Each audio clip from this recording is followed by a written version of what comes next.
Salut à toi. J'espère que tu as passé une excellente journée ou que tu passes une excellente journée. Chez moi, il est plutôt tôt. Enfin tôt, il est tôt pour moi. Il est 9h. Je suis content, j'ai fait pas mal de petites choses aujourd'hui.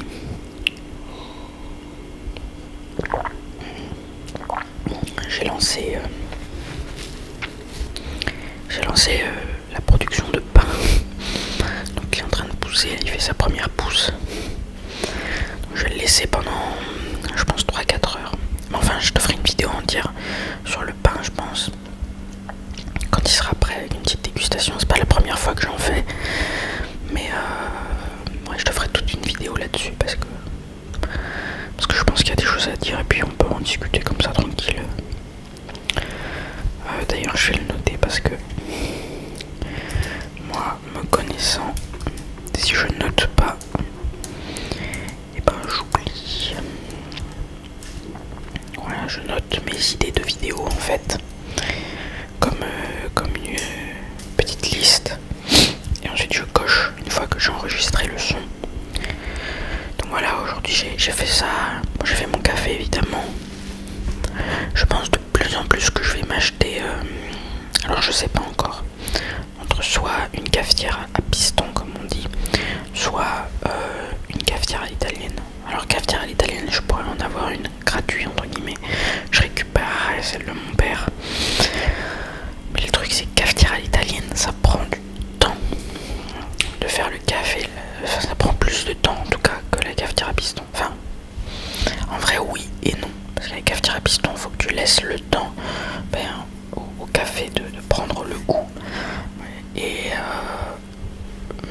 là où la cafetière italienne, bon, quand t'es un petit malin, moi je suis un petit malin, c'est mon père qui m'a appris ça, hein, voilà. Mais quand t'es un petit malin, tu mets de l'eau bouillante déjà dans la cafetière italienne et ben ça va plus vite. D'ailleurs, fun fact, est-ce que tu savais que les Italiens appellent la cafetière à l'italienne, ils appellent ça la cafetière à la française. Voilà. Quand j'étais étudiant ailleurs, j'avais des amis italiens et ben, voilà. Bon, ça sert à rien, mais au moins tu pourras briller en société.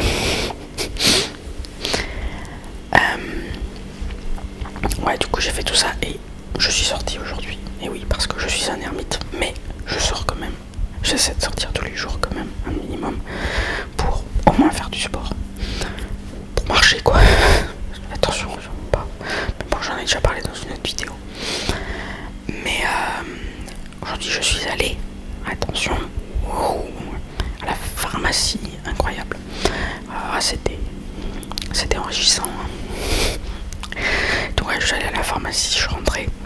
J'ai tourné une vidéo cette fois en filmant. Et oui, il y aura une petite vidéo filmée en partie. Alors je sais pas, c'est la première fois que je fais ça. En fait je filme et après je ferai l'audio plus tard, dans je sais pas combien de temps. Parce que là j'ai plein de vidéos à monter, donc c'est pas l'urgence. Mais la vidéo peut être vraiment sympa. Je l'ai filmé avec ma tablette, donc la qualité vidéo est pas terrible, mais ça suffit pour ce que je veux faire. Bon, bref. Rentrons dans le vif du sujet, comme tu l'as vu dans le titre de cette vidéo. S'il n'a pas changé, peut-être il va changer, mais pour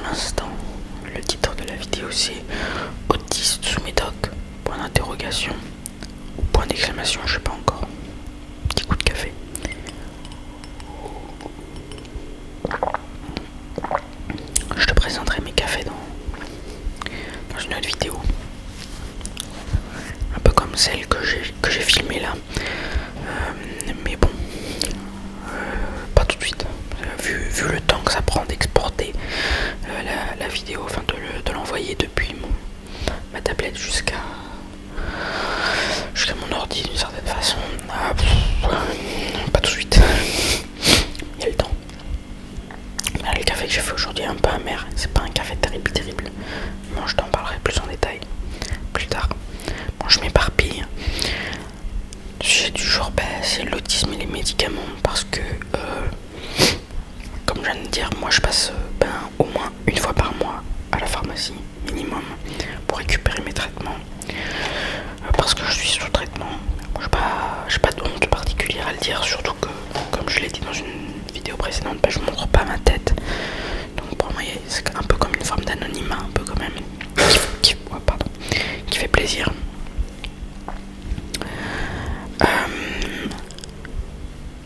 Ouais, du coup, je suis sous traitement, et c'est en lien aussi avec mon absence pendant toute cette dernière année.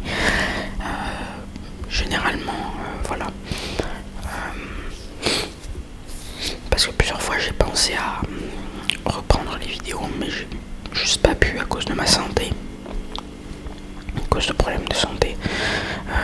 Et en l'occurrence, c'était principalement des problèmes de santé mentale. Voilà, tout simplement. J'ai un long parcours dans le milieu de la santé mentale, j'ai envie de dire. Voilà, mais c'est que récemment que les choses ont commencé à se débloquer après une année particulièrement horrible. Je vais pas rentrer dans les détails de ma vie, c'est pas ça qui est intéressant. Ce qui est intéressant, c'est plus de discuter de l'autisme. Parce que c'est ça qui ressort des développements récents.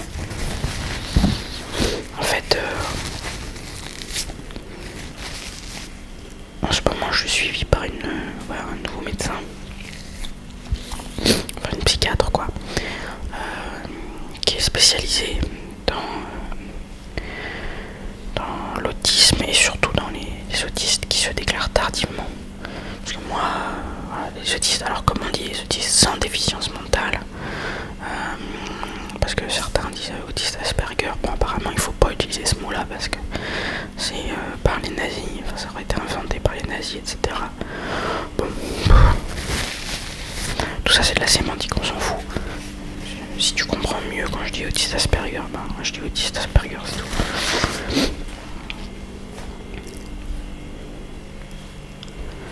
Mais donc, ouais, cette psychiatre m'a orienté vers la nouveauté un petit peu qui est l'autisme, parce qu'avant ça, ça fait très longtemps que je suis sous traitement, des traitements relativement lourds quand même, enfin qui ont été plus ou moins lourds, pour les anxiétés bouffantes au quotidien. Et d'ailleurs, au quotidien d'autiste, il y a 2 points majeurs de problème. C'est 1, les anxiétés, 2, l'instabilité. Parce que, comme beaucoup d'autistes, j'ai ce qu'on va appeler des... merde, comment ça s'appelle encore? Moi, ce que j'appelle des obsessions, mais c'est un peu ça. C'est des points de focalisation, des points d'obsession. Ça a un nom particulier, hein. Il y a un nom savant pour parler de ça. Mais tu vas être obsédé par un sujet, tu vas y aller à fond.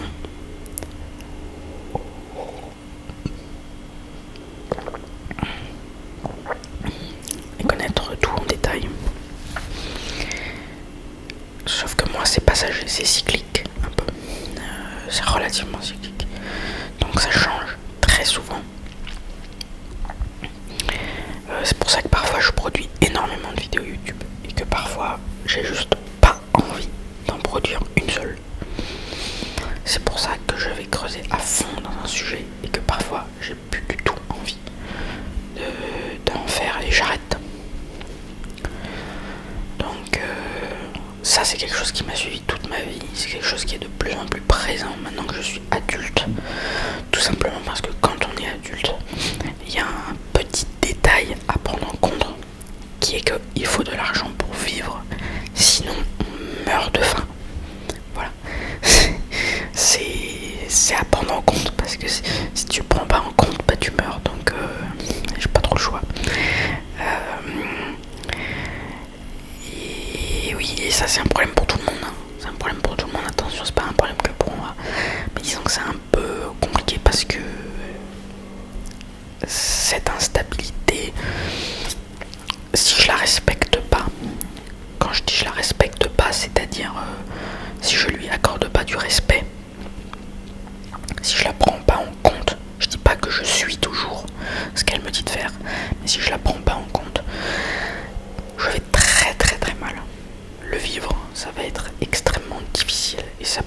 amené à vraiment des extrémités, mais très, enfin, voilà, des trucs sérieux quoi.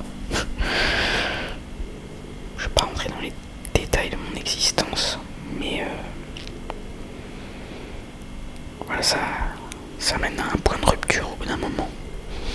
Ce que j'ai atteint, voilà, ce que j'ai atteint, mais je remonte la pente, on va dire. Et comment je remonte la pente? En sachant, en apprenant plus sur moi-même.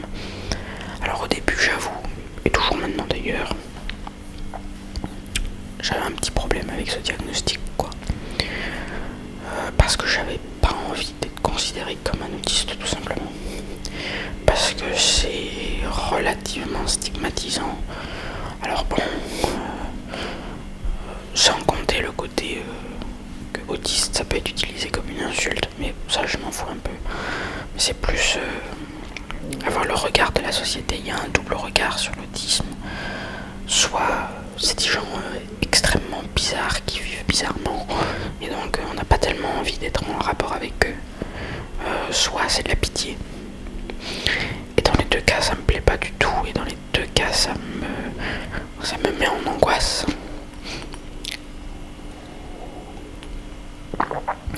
C'est pour ça que je n'en parle jamais. J'en parle là et ça me fait du bien. Mais j'en parle jamais, je veux jamais en parler. Je veux absolument pas que les gens sachent quoi que ce soit là-dessus. C'est entre guillemets mon jardin privé. Et je veux vraiment que ça reste privé. Dans la mesure où moi ça se voit pas. Parce qu'il y a des gens ça se voit, il y a des gens tu le sens, tu le sais. Après moi, en vérité, bon, si t'analyses bien, tu le sens, tu le sais. Tu vois, je peux pas le cacher non plus jusqu'à. Il y a un point jusqu'auquel je peux pas non plus cacher ce que je suis, quoi, tout simplement. Mais disons que moi, je me suis fait énormément de violence jusqu'à des points extrêmes pour m'adapter à la société, à ce qu'on appelle la neuronormativité. Bon, moi c'est des trucs qui me saoulent un peu parce que j'ai toujours l'impression qu'on est en train de faire la pitié sur les gens et surtout sur les gens, sur les autistes ou sur les autres personnes qui ont des problèmes mentaux. Alors oui, alors déjà, rien dire que j'ai des problèmes mentaux quand je dis que je suis autiste.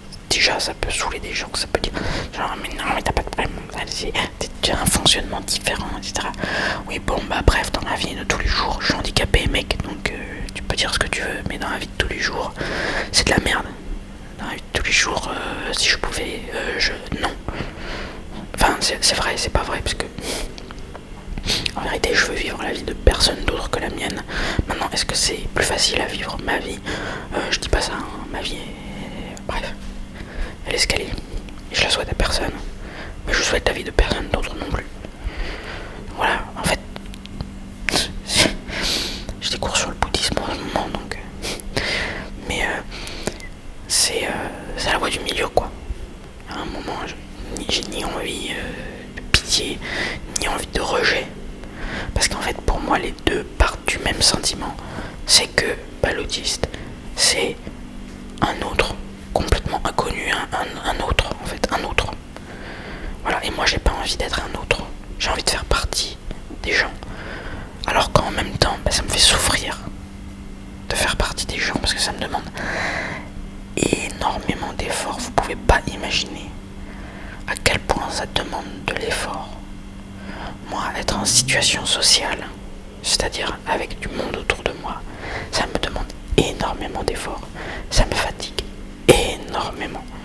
Mais c'est très concret, c'est-à-dire que je dors, quoi. Ça me fait dormir. Et sinon, ça me rend irritable, très irritable. Comme quelqu'un qui est fatigué, en fait. Parce que c'est ce que je suis très fatigué. C'est pour ça que j'ai besoin de journées entières où je m'enferme un peu comme un ermite. Voilà, en ce moment, j'ai des cours, donc je fais un cours. J'ai un engagement communautaire auprès de ma paroisse, donc j'y vais aussi. Donc je me confronte socialement à des situations, parce que en plus de l'autisme, il y a entre guillemets une comorbidité qui est l'anxiété sociale notamment. un petit peu. Et le truc, c'est que si tu pratiques pas, tu dégénères. Si je me confronte pas à des situations sociales régulièrement, ça va s'empirer et ça va être de plus en plus compliqué d'être dans des situations sociales.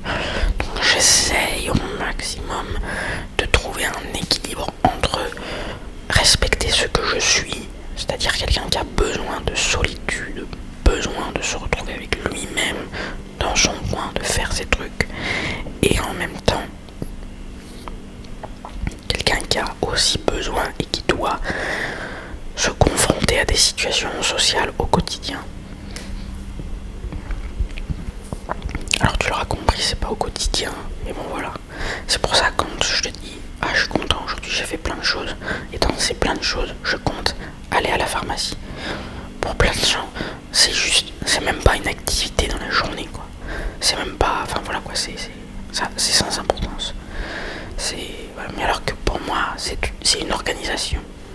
Faut être prêt mentalement avant et après j'y repense, quoi, tu vois. Et je suis content. Enfin, juste sortir de chez moi, c'est déjà, parce que c'est sortir d'un espace dans lequel je me sens protégé, dans lequel je me sens bien.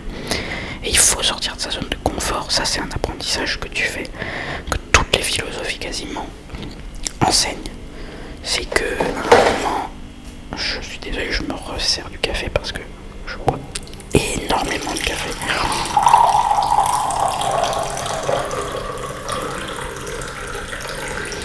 Ouais, c'est un mix entre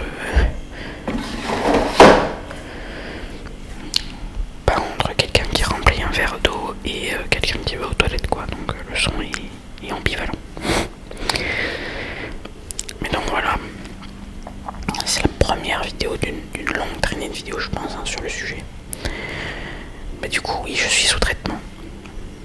Et c'est pour ça aussi que je dis que j'ai des problèmes mentaux, parce que déjà, il y a des comorbidités liées à mon handicap, parce que c'est un handicap, hein, voilà, c'est reconnu comme tel. J'ai fait ma demande pour avoir l'âge parce que j'aimerais bien pouvoir vivre, tout simplement. Je vais vivre sous le seuil de pauvreté, mais juste pouvoir acheter à manger convenablement, ça serait cool, quoi, ça serait sympa, j'aimerais bien.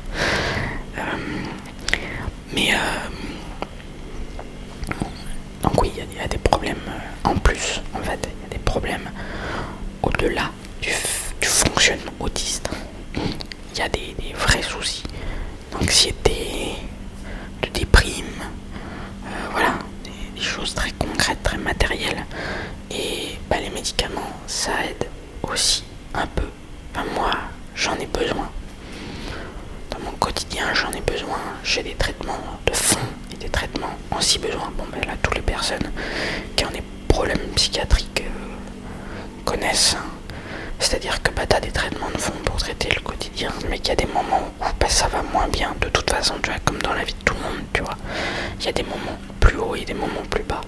Sauf que le problème quand t'as des problèmes psychiatriques, c'est que des moments bas, ça peut s'avérer très dangereux. Ça peut s'avérer dangereux pour toi, ça peut s'avérer dangereux pour les autres. Mais surtout pour toi, en fait. On se rend pas compte de la quantité de gens qui ont des soucis mentaux. Croyez-moi, si les gens qui avaient des soucis mentaux représentaient tous des menaces pour les autres, vous le sauriez. Vous le sauriez clairement, parce que là, on parle de quelques pourcents de la population, c'est énorme. C'est énorme. Donc non, en fait, la majorité des gens qui ont des soucis mentaux se font du mal à eux-mêmes, en très grande majorité. Ils se font du mal à eux-mêmes. Je vais pas rentrer dans les détails parce qu'on est sur YouTube, mais vous avez bien compris ce que je veux dire. D'accord ? Et ça, les médicaments, ça aide, quoi. Je sais qu'il y a tout un... il y a le mouvement antipsychiatrique, hein. De toute façon, tout un mouvement. Moi, personnellement, qu'est-ce que je pense de ce mouvement dit antipsychiatrique ? En fait, je suis encore dans la voie du milieu. C'est-à-dire qu'effectivement, il y a beaucoup de problèmes dans la psychiatrie moderne, et j'en ai fait les frais moi-même. Dans mon suivi long, j'ai rencontré beaucoup de professionnels. Bref, j'ai eu des expériences difficiles, c'est le moins qu'il y a à dire. Des expériences qui m'ont mené dans des périodes extrêmement difficiles. Quand je dis des périodes difficiles, c'est des périodes où tu te détruis sur le plan mental et sur le plan physique. Pas que dans... C'est pas juste pas que tu prends quelque chose pour te faire du mal, c'est dans tes actes quotidiens, c'est ne plus avoir d'hygiène corporelle, ne plus avoir d'hygiène de la maison, ne plus consommer énormément d'alcool par exemple, ou consommer des drogues. Voilà, c'est de ça aussi que je parle quand je dis que tu te détruis. C'est des choses très concrètes, très matérielles quoi. Moi je suis matérialiste de ce point de vue là. Voilà.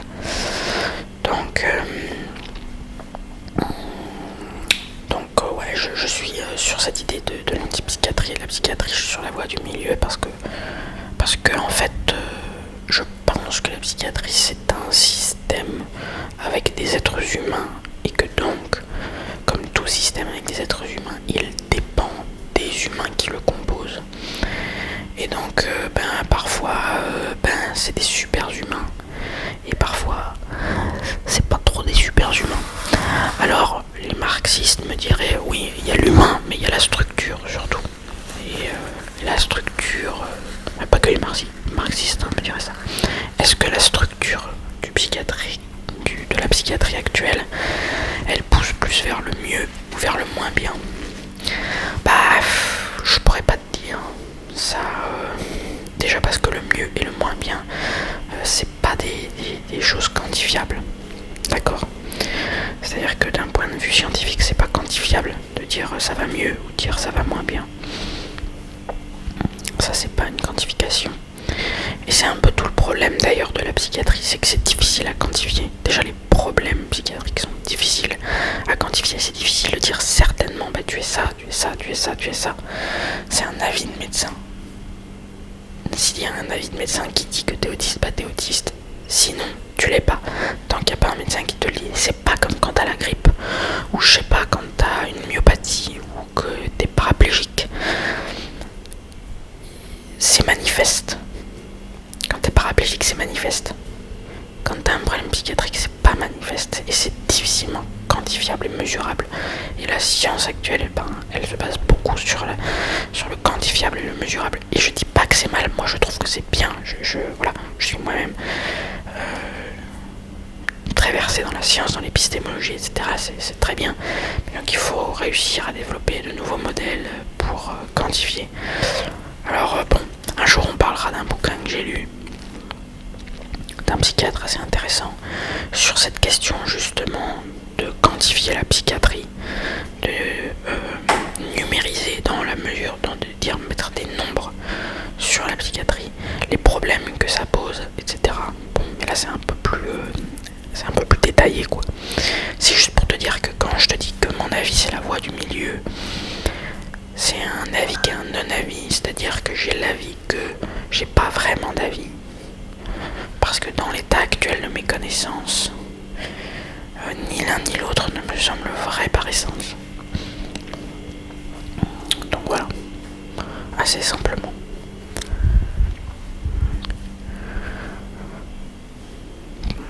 Donc pour résumer, prends soin de ta santé mentale, c'est super important. Il y a plein de façons de le faire. Il n'y a pas de bonne ou de mauvaise façon. En fait, c'est pas vrai, il y a des bonnes et des mauvaises façons, mais il y a juste des façons qui sont plus ou moins adaptées à certaines personnes, en fait. Il y a des bonnes façons et des mauvaises façons, globalement. De détruire ton corps, quelle que soit la manière que ce soit, et quel que soit le degré, c'est rarement une bonne façon. Globalement, on peut se mettre d'accord là-dessus. Maintenant, tu peux voir vers la psychiatrie, tu peux voir vers la religion, tu peux voir, voilà. Alors, moi, je te conseillerais de faire la médecine et autre chose, plutôt que autre chose. Tu vois, que la religion, surtout que la religion. Voilà, va parler à ton prêtre, va dans les églises, parle à Dieu, ça, il n'y a pas de souci, c'est hyper important. Mais n'oublie pas, quand les pharisiens, ou quand Satan tentait Jésus en lui ordonnant de faire des miracles. C'est pas comme ça que ça marche. D'accord, c'est pas comme ça que ça marche. Ne crois pas en une guérison qui te tomberait dessus comme ça, c'est... voilà. Peut-être qu'on parlera un petit peu autisme et religion, ce que j'en pense, comment est-ce que je vis ma foi là-dedans, etc. Parce que l'autisme ça reste un handicap, donc souvent le contre-exemple des anti-religieux c'est de dire ah ouais mais les handicapés, comment tu justifies ça? Bref, c'est une stupidité, mais il n'y a pas de souci, on en parlera je pense, il y a plein de vidéos à faire autour de l'autisme, de toute façon je vais en faire, parce que je fais des vidéos sur mon quotidien, donc ben voilà, je vais parler de mon quotidien. Je vais noter cette idée là justement de faire autisme et religion parce que ça c'est pas mal ça.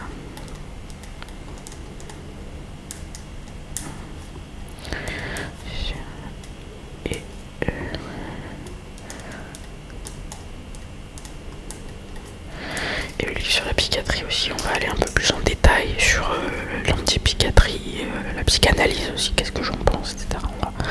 On va parler pas mal de sujets de santé mentale hein, parce que ça me concerne. Donc je peux en parler comme la religion me concerne, donc j'en parle.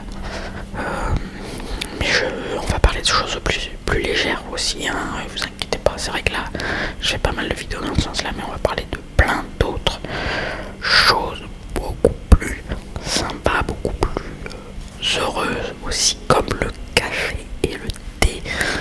Voilà, j'ai envie d'en parler parce que j'en bois toute la journée, donc il y a un moment, faut en parler aussi. Donc voilà.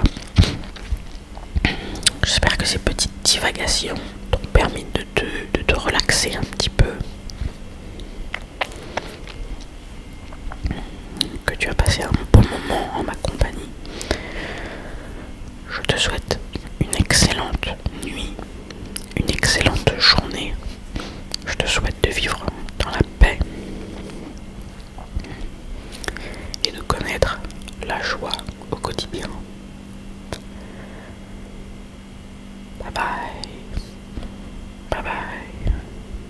Bye bye.